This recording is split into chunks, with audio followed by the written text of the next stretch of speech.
नमस्कार, आप देख रहे हैं मेडिकल माइक और मैं हूं आपके साथ सन्नी प्रियदर्शी।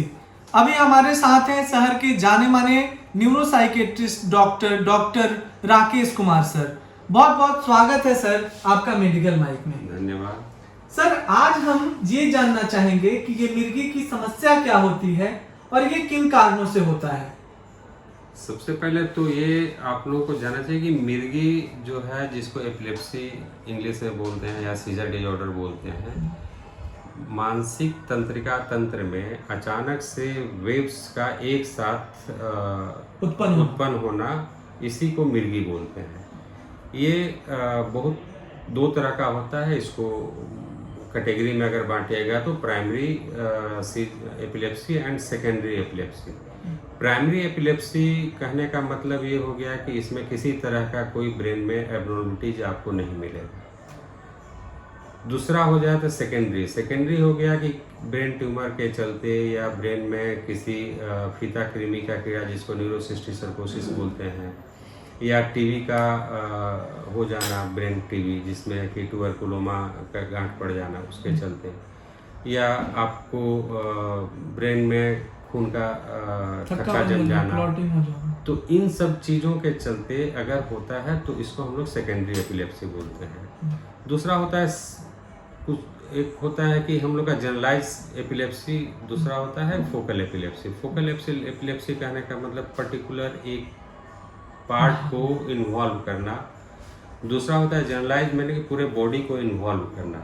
आदमी उसमें टोनिक क्लोनिक सीजर, अचानक से पैर हाथ में खिंचाव होना, अकड़न होना, शून्य में घूमना, कुछ देर के लिए भ्रमित होना, उसके बाद जागरूकता या उसको होश नहीं रहना, उसके बाद हाथ पैरों में अनियंत्रित रूप से झटके आना, उसके बाद मनोवैज्ञानिक जैसे घबराहट, इधर उधर भागने लगना, जिसको डेजावू बोलते हैं, और उसके बाद गिरने के कारण कोई चोट लग जाना। ठीक है, तो ये एपिलेप्सी जो जनरल लोगों को दिखलाई देता है, यही लक्षण होता है। सर, इसमें क्या होता है सर, मेरा अगला सवाल ये है कि कभी कभी जो है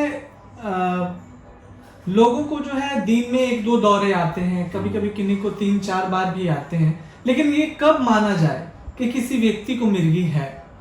देखिए, मिर्गी का डायग्नोसिस तो एक तो आजकल सबके हाथ में मोबाइल है, वो आदमी उसका फोटो खींच लेता है, रील बना लेता है या उसका वीडियो बना लेता है, उसके चलते देखने से ही पता चल जाता है। दूसरा है एक स्यूडो सीजर होता है, मान लिया कि इसको बोल सकते हैं एपिलेप्सी नहीं है लेकिन एपिलेप्सी जैसा लक्षण आना। ये दोनों में अंतर होता है कि किसको हम बोल सकते हैं स्यूडो सीजर, किसको हम बोल सकते हैं कि इसको सीजर है।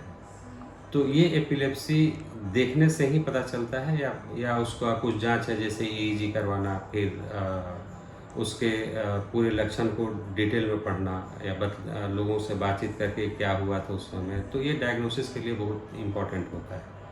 सर, इसके लक्षण क्या दिखाई पड़ते हैं लोगों में? लक्षण तो हमने पहले ही बतलाया कि इसमें अनियंत्रित हो जाना, अपने ऊपर से नियंत्रण खत्म हो जाना, पैर हाथ में झटके आना, आंखों का पलट जाना, मुंह से झाग गिरना, उसके बाद कुछ देर तक आदमी अनकॉन्शियस रहेगा, उसके बाद धीरे धीरे वो होश में आएगा, फिर वो ठीक हो जाएगा। सर, मेरा अगला सवाल है आपसे, और मैं ये जानना चाहता हूँ कि अगर किसी व्यक्ति को मिर्गी जैसे दौरे आते हैं तो उन्हें कब डॉक्टर से मिलना चाहिए, या फिर उनके लिए क्या उचित उपाय है, उसके बारे में आप बताइए।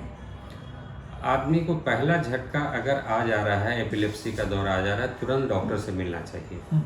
उसमें देर करने से मरीज को ही परेशानी होती है और कुछ हो नहीं सकता है। इसलिए जितना जल्दी हो सके वो डॉक्टर से मिलें और उसका इलाज करवाएं। सर, इसका मिर्गी जो बीमारी है उसकी एलोपैथ में कितनी जो है इलाज संभव है? क्या वो जड़ से खत्म हो सकता है? ये डिपेंड करता है किस तरह का एपिलेप्सी है।